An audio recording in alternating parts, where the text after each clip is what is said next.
Muchas ciudades antiguas del mundo están llenas de edificios construidos de ladrillo, con fechas oficiales que comienzan desde el siglo XV. En lugar de que los ingenieros averigüen con qué medios técnicos se realizaba la construcción, los historiadores prefieren admirar el arte de los antiguos arquitectos.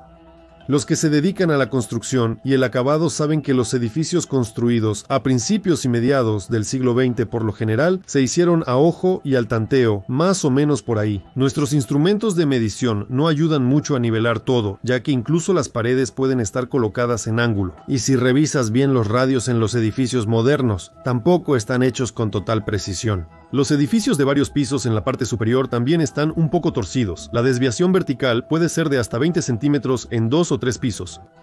Pero esto no es algo crítico, no hay nada de malo en ello. En los edificios nuevos se permiten pequeñas grietas en las paredes y otros detalles menores, y para la casa en general esto no es un problema. Veamos cómo se construyen los edificios modernos. Primero, se clavan pilotes para los cimientos y se vierte la losa. Después, sigue la estructura monolítica de hierro y concreto. En construcciones bajas, se usa el mismo cimiento con un cinturón de hormigón armado. La velocidad es la principal característica de este tipo de construcción. Un edificio de 18 pisos se arma en pocos meses. Esto tiene ventajas, pero también desventajas. En los departamentos, las paredes son bastante delgadas. En invierno, calentamos las calles de las ciudades, lo que eleva la temperatura a varios grados. En China, las casas se diseñan para durar 30 años antes de ser demolidas y reconstruidas desde cero. Analicemos ahora las casas de ladrillo construidas en los siglos XV al XV-XVII según los historiadores. Veamos en qué se diferencian de nuestra construcción. Me dio curiosidad cómo el Kremlin de Nizhny Novgorod del siglo XV está situado al borde de una pendiente. Mientras tanto, la pendiente de arcilla no se ha deslizado hacia el río durante años. En un artículo, un científico relata una historia inusual.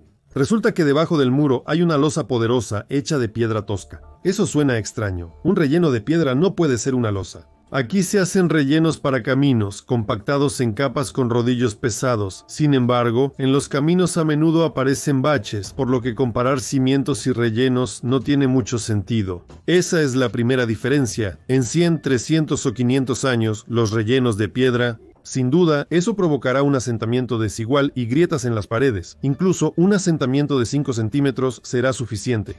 Los constructores modernos lo saben. Otra diferencia es la mezcla para colocar ladrillos. Nosotros usamos cemento, pero ellos cal. Esa mezcla se endurece muy lentamente. La mezcla líquida de cal reacciona químicamente con el dióxido de carbono y así se solidifica. Y el ancho de la mampostería que ellos usan es de 1 metro o más. Eso significa que la cal dentro de la mampostería tardará mucho en endurecer, varios meses, y si la base de la pared es débil, la pared se agrietará. Para que eso no suceda, tendrás que colocar los ladrillos muy lentamente. Pones unas filas, esperas unas semanas hasta que endurezca. Sin sentido. La construcción de estos 3 o 4 pisos puede llevar varios años debido al gran volumen de la obra. Tenemos el hecho de que en el siglo XV se usaba algún tipo de química para un endurecimiento rápido. Luego la mampostería. Principalmente construimos cajas rectas, pero nuestros predecesores construían estructuras muy complejas. Incluso las casas pequeñas comunes las hacían con arcos, bóvedas y mucha decoración de ladrillo. Para nosotros eso es caro, complicado y tardado. Y además, no hay que olvidar que el edificio está sobre una base débil, y durante esta construcción siempre hay que recordar que el edificio está sobre una base débil y que la mezcla adquiere resistencia muy lentamente. Así, llegamos a otro misterio. Claro, este misterio no es para todos. Uno de los muchos mitos científicos es que la mezcla se hacía con huevos. Este tipo de construcción requiere mediciones precisas de los niveles de las paredes. Cualquier desviación provoca su colapso, incluso durante la construcción. Probablemente muchos han visto o escuchado sobre una hermosa casa aparentemente bien construida que se partió en dos. Obviamente la culpa recae en los albañiles no calificados. La casa se construye sin un proyecto, sino según las llamadas imágenes alegres. Hay cimientos, hay cinturón de refuerzo, pero aparecen grietas en la pared. Ahora, durante la construcción y el acabado, por lo general, se utilizan 2 niveles láser de 16 líneas. Es un nivel láser con fijación del rayo. Bueno, y otros dispositivos también. Existe una geometría fractal y la geometría de Lobachevsky. Ese es el tipo que inventó fórmulas y leyes ingeniosas. Ahora las superficies curvas y los láseres nos engañan con los niveles. Esa es tu matemática. Esto causa problemas a los acabadores novatos. ¿Cómo resolverlo? Es sencillo. Donde sea posible, usa un hilo en lugar de un compás o dobla un tubo de plástico hasta el radio necesario, pero esto es en habitaciones pequeñas. En la televisión mostraron cómo con láseres dibujan en el aire cualquier edificio con cualquier tipo de superficies. Sería increíble construir siguiendo esos planos. Parece magia, aunque por ahora es costoso. Kamenschik, otro método para ahorrar tiempo en futuras aperturas, es usar una plantilla hecha de tablas en lugar de medir los niveles. El nivel vertical se puede determinar con plomadas. Es sencillo. Para la horizontal también bastan unas cuantas plomadas, pero esto aplica para trabajos en espacios pequeños. Para una longitud de 30 a 50 metros, se necesita un buen instrumento óptico y también se necesitan hilos muy resistentes. Aún hoy, no todos los hilos de nylon sirven para este problema. Se estiran y se hunden varios centímetros. Pero resulta que en el siglo XV no existía este problema. Ahora se puede comprar, aunque con dificultad, en una tienda de pesca. Y hay que usar esto cuando el trabajo se realiza en un lugar de más de 70 metros. Todos los demás métodos tienen un margen de error de 3 a 5 centímetros. Es decir, no se puede hacer esto simplemente con una cuerda. Es posible que hubiera algún secreto ingenioso que los constructores de ahora no conocen. También se necesita un proyecto. Un albañil experimentado puede construir una casita pequeña guiándose por dibujos, pero un edificio grande no podrá hacerlo así. Además, varias cuadrillas trabajarán ahí. Cada albañil tiene su propio grosor de junta. En la mampostería de ladrillo, una diferencia de 1 milímetro puede parecer insignificante, pero en 10 ladrillos suma 1 centímetro entero. Imagina el impacto en 50 ladrillos. Al final, nada coincide con nada. Pero vamos a complicar la tarea. Al construir un edificio con geometría compleja, se necesitan mediciones y control aún más precisos. Por eso, no se puede prescindir de un proyecto. En el proyecto es necesario considerar los amarres del ladrillo y cumplir con muchos otros detalles técnicos. Si no se considera todo esto previamente, la casa se derrumbará durante la construcción. En otras palabras, se requiere un proyecto que especifique cada hilera de ladrillos y los cortes de los nudos clave. Todo esto no es necesario solo para los constructores. Y además, en estas construcciones se utilizó ladrillo de diferentes formas y tamaños. ¿Y cómo calcular la cantidad de diferentes ladrillos, su forma y tamaño? ¿Que entonces hay que construir una fábrica cerca con todo el surtido de ladrillos? Otra vez se necesita un proyecto para cada uno, donde se indique cada hilera de ladrillos. Entonces esa fue la teoría. Ahora pasemos a la práctica y construyamos una casa, pero sin herramientas y técnicas modernas. Cuando el hierro escaseaba, se libraban guerras por obtenerlo, según relatan los historiadores. Así es como nos presentan el siglo XV. Imaginen que ustedes son un boyarín. Se te ocurre la idea de arreglar el nido familiar. No tienes problemas de dinero. La casa del vecino es grande, pero necesitas una aún más grande, unos 50 metros más y anexos para las labores del hogar. Y aquí está el primer problema. Tendrás que contratar a un arquitecto genial. ¿De dónde? Por supuesto, de Italia. Así debe ser para que la gente lo entienda y quede registrado en la historia. Supongo que había muchos arquitectos italianos en cualquier taberna, podías elegir a cualquiera, y así el más genial comienza y empieza la construcción. El primer problema, un arquitecto extranjero. Pero en realidad todos deben hablar ruso perfectamente y entender el sistema métrico, imperial, eslavo antiguo y otros, y convertir los datos a la velocidad de una calculadora. Conocer los estándares europeos y rusos de los materiales de construcción producidos, las marcas de metales en la tecnología. El proyecto fue aprobado. Sigamos adelante. Necesitamos el plano de cada fila. ¿Cuántas hojas de papel de medio metro por metro necesitamos? Tomemos una escala de 1 a 10. Agreguemos todo tipo de nodos y cortes. Tenemos 4 pisos, mínimo 15 metros de colocación. Si lo calculamos, eso es aproximadamente 5 o 6,000 hojas de papel. Quien no lo crea, puede intentarlo. Tome una pluma, tinta y cartón rugoso.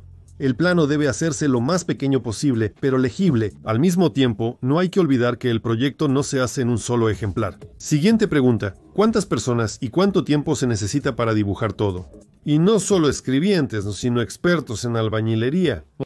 Los especialistas deben calcular la carga y otros detalles. Se requieren al menos 5 personas con educación superior y entre 5 a 10 con menor nivel educativo, según nuestros estándares. ¿Los trajo consigo o son locales? Si hay locales así, ¿para qué necesitamos extranjeros? La construcción de un edificio no solo implica colocar ladrillos, sino también acabados, pintura, ventanas, escaleras, muebles, chimeneas y molduras. ¿Quién y cuándo hizo esto? El avión fue ensamblado en Italia, luego desarmado y traído a México, donde se volvió a ensamblar. Los maestros venían a nosotros. Era un equipo de 20 a 50 personas que necesitaban un lugar donde vivir, talleres y herramientas.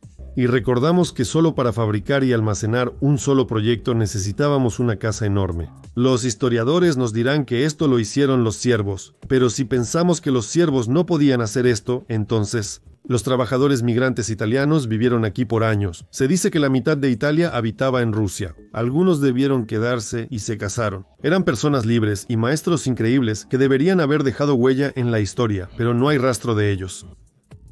Ahí está la Sloboda alemana en Moscú, pero no hay una italiana. Si eran europeos, tal vez los hombres no amaban a las mujeres, sino a otros hombres. Eso podría explicarlo. ¿Por qué no quedó ningún rastro? Construyamos la cimentación. Hacemos una losa resistente de piedra de mampostería. La franja debe ser de al menos 1 metro por 1 metro, con 300 metros cúbicos de piedra, mínimo 600 toneladas. Está bien, si la cantera está cerca, a unos 20 o 30 kilómetros, pero ¿y si está a 100 o 200? Tenían que transportar la piedra en caballos. Si calculamos la cantidad de carretas y sus gastos, nos horrorizaremos. Eso nos quitaría la posibilidad de construir cualquier cosa. ¿Qué nos responderán los historiadores? Algunos afirman que la gente construía mucho debido a su riqueza y a la gran cantidad de siervos que poseían, los cuales eran prácticamente esclavos y de algún modo lo conseguían. Además, necesitamos materiales de construcción como ladrillos, cal, madera aserrada, clavos, grapas y otros consumibles. Si miramos nuestro tiempo, tenemos diferentes tipos de clientes. Algunos escuchan los requisitos, otros hacen las cosas a su manera. Parece que en los estantes de las tiendas se puede comprar de todo. La remodelación del departamento comienza, pero se prolonga debido a que algunos artículos se pueden comprar de inmediato, mientras que otros tardan mucho en llegar por pedido. No se puede hacer nada al respecto, así funciona el mercado. Y ahora volvamos al siglo XV como lo describen nuestros historiadores. Rusia recién se había liberado del yugo y los príncipes de Moscú se volvieron los líderes del país. La mayor parte de la población son campesinos. Principalmente se trata de pequeñas ciudades y asentamientos. Industria, herrerías primitivas y producción de ladrillos. La arcilla se amasaba con los pies y se secaba al sol. La fabricación de telas es un misterio. Usaban dispositivos manuales simples. De repente, alguien decidió construir una gran casa con todos los acabados. La casa mide 100 por 50 metros, aproximadamente 4.500 metros cúbicos de ladrillo, cal sin contar el enlucido, 450 metros cúbicos y decenas de metros cúbicos de tablas. Aquí comienzan los problemas menores. Cuando construyeron el Kremlin de Nizhny Novgorod, recogieron ladrillos de toda la región, según escriben los historiadores. No está claro si los traían de aldeas cercanas o ciudades vecinas. En cada localidad, para las necesidades de la población, había pequeñas fábricas de ladrillos. En las fuentes históricas se puede encontrar cómo se fabricaban los ladrillos en los siglos XV y XV y, al familiarizarse con esta información, se comprenderá que ese tipo de ladrillo no es adecuado para evitar que los edificios se derrumben en 500 años. Se requiere una tecnología igual o mejor que la moderna. La cocción debe realizarse a 1200 grados. Este proceso toma de 2 a 3 días. En un horno estándar, en 3 días, se producen de 2 a 3 metros cúbicos de ladrillos. Nos cuentan que después de moldear los ladrillos, los secaban al sol. Esto significa que producían ladrillos no más de 3 meses al año. Para crear esos volúmenes no basta con un solo horno, se necesitan 2, 3 o más. Un taller así podrá producir 270 metros cúbicos en una temporada. Todo esto se destina a las necesidades locales. En ese caso, la construcción puede tardar de 20 a 30 años. O simplemente hay que aumentar la producción varias veces, y aquí de nuevo empiezan los problemas. Se necesita construir hornos, contratar y capacitar personal, comprar herramientas y obtener carbón para la cocción. Eso es mucho carbón. Después de cumplir el pedido, ya no será necesario. Ninguna persona normal va a trabajar para perder dinero. Esto se refiere a la extracción, calcinación, producción de cal y carbón vegetal. Se requieren herreros para extraer y fundir hierro, además de carbón y ladrillos. Se requiere transportar todo esto. Se precisan más caballos, carretas y trineos. Los equinos necesitan heno y grano. Esta rueda de problemas crece como una bola de nieve. De hecho, el transporte a largas distancias hace que todos los materiales sean como de oro. Y aunque de alguna manera se logre todo esto, resultará que, según los datos históricos, la cantidad y densidad de la población en esa época era tan baja que para poder cuadrar todo esto de alguna manera, habría que suponer que en todos estos procesos participaron mujeres, niños, ancianos, y además habría que inventar algunos otros grupos de población. O todo esto se construyó de una manera altamente tecnológica, automatizada, robotizada, computarizada, usando equipos similares a los modernos, o tal vez incluso mucho más avanzados. Sí, algunos investigadores proponen esta versión, observando lo que se construyó en la Edad Media. Entonces, volvamos a la construcción de esa época según la versión de la historia oficial. Necesitamos construir un edificio de 100 por 50 metros, con paredes de más de 1 metro de grosor y una geometría sumamente compleja. ¿Cuántos albañiles calificados necesitamos? Un albañil de quinta categoría coloca de 1,5 a 1,5 metros cúbicos de ladrillo por turno, dependiendo de la dificultad. Tomo 1,5 metros cúbicos y lo multiplico por 360. En un año, una persona coloca 540 metros cúbicos y 10 personas en un año construirán una casa así, como realmente es. La geometría del edificio es compleja, permitiendo solo 1 metro cúbico de construcción por día. ¿Pueden las personas trabajar los 360 días del año en la obra? Definitivamente no, solo cuando las temperaturas son positivas y no llueve, lo cual ocurre unos 90 días al año. Y al día no más de 1 metro cúbico, resulta que 90 metros cúbicos es la caja, 4.500 metros cúbicos y 1.500 metros cúbicos son las paredes interiores. En resumen, ¿cuánto tiempo y cuántas personas se requieren? Para esto se necesitarán cientos de caballos, carretas y personas que los cuiden, alimenten y conduzcan. Se requerirán mínimo 50 obreros de esta clase. Un arquitecto genial, uno solo, personas que dibujen el proyecto, al menos 5 o más, preferentemente con educación superior. Albañiles experimentados que conozcan geometría y álgebra, más de 10 personas. Carpinteros y techadores, 10 también con educación. Yeseros, pintores. Además, se necesita fabricar muebles, escaleras, marcos de ventanas y puertas, siguiendo los moldes italianos. Y un espacio para almacenar y secar la madera aserrada es un espacio grande, un taller. Se hacían losetas de piedra para el piso por especialistas. Necesitaban herramientas para cortar y pulir la piedra, un espacio de trabajo, un área para que los proyectistas trabajaran y para almacenar miles de hojas de proyectos. Todo esto debe ser protegido para que no se lo lleven para leña o para construir sus propias casas. La cantera, donde se extrae y se tritura la piedra, palas, picos, mazos, martillos, cuñas, caballos, carretas y alimento para los caballos. ¿Dónde está la cantera donde pueden extraer manualmente 300 m3 de piedra al año? Se requieren al menos 20 trabajadores. Además, necesitan ropa y calzado. ¿Qué pasa con la extracción y la calcinación de la cal? Todo es lo mismo, solo que hay que agregar los hornos para la calcinación, que necesitan ser reparados regularmente y asegurarse de su funcionamiento. También se requiere carbón vegetal, lo que implica talar el bosque para producirlo. Esto requiere gente, caballos, forraje, herramientas como hachas, sierras, palas, además de calzado, ropa y madera de construcción. Cortar troncos en tablas. Quien lo ha hecho sabe lo que es eso. Y sin tecnología moderna. Para todo esto se necesita una herramienta de hierro resistente. Extraer y fundir el hierro y fabricar una enorme cantidad de herramientas de calidad.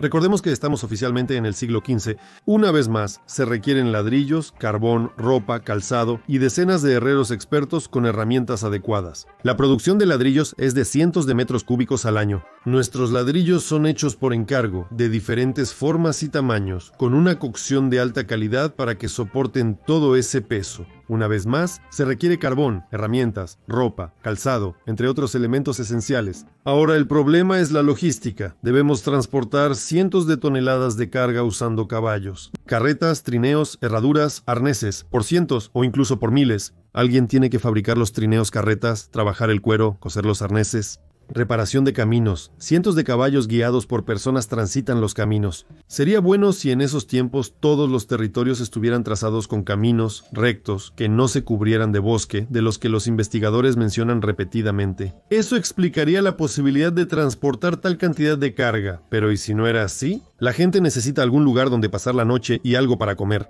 Los caballos, cuando realizan esfuerzo físico, necesitan comer 5 o 6 kilos de avena y 10 a 12 kilos de heno al día. Tenemos cientos de ellos en el camino. Debemos preparar y llevar el alimento al lugar y momento precisos. Alguien tiene que encargarse de todo esto.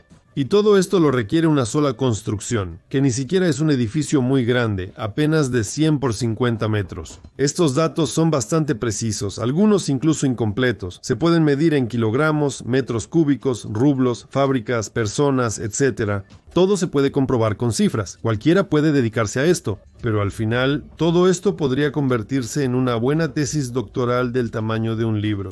Oficialmente, nadie te asignará esa tarea. Al contrario, harán todo para que ni siquiera consideres dedicarte a eso. Y ahora hemos llegado a una pregunta interesante, de la que los historiadores guardan silencio y nadie investiga. ¿Cómo se construyó el Kremlin en Nizhny Novgorod? Es uno de los muchos edificios similares en toda Rusia. Recogían ladrillos por los alrededores. Es como ir por los basureros de las ciudades vecinas. Abramos la historia de estas ciudades vecinas, y no solo de las vecinas, sino también de los asentamientos. Durante la época de la Unión de Repúblicas Socialistas Soviéticas, mientras se construía en todas partes, muchos edificios fueron destruidos. Muchos quedaron semidestruidos por catástrofes y fueron demolidos. ¿Cuántos edificios se destruyeron en el siglo XIX? Solo podemos hacer suposiciones al respecto. Estamos hablando de miles de grandes edificios, sin contar los pequeños. Se encuentran en pueblos y lugares abandonados. Esas cifras pueden multiplicarse por miles o más. ¿Cuántas personas alfabetizadas debían vivir en un país atrasado? Para eso se necesitan escuelas y universidades. Se requieren enormes cantidades de papel. Miles de toneladas de carga se transportaban en caballos, requiriendo una gran cantidad de energía para su producción. Todo esto operaba con carbón vegetal. Al analizar las tecnologías de construcción del siglo XV de un solo edificio, concluimos que todo esto es un disparate. Como muestra nuestra historia, no podían construir así. Y lo más importante, todo lo construido fue no solo en Rusia, sino en el mundo. En esos siglos, la gente no podía construir simplemente porque no había tanta población en el mundo. Y para construir todo lo que ya está construido, tomando en cuenta lo que también fue destruido, se necesitaba una civilización con una población mayor que la actual. Analizando las construcciones del pasado, las ciudades antediluvianas que aún existen y aquellos territorios que fueron destruidos pero habitados anteriormente, los investigadores actuales creen que la civilización pasada tenía una población mayor que la actual y además estaba en un alto nivel de desarrollo tecnológico.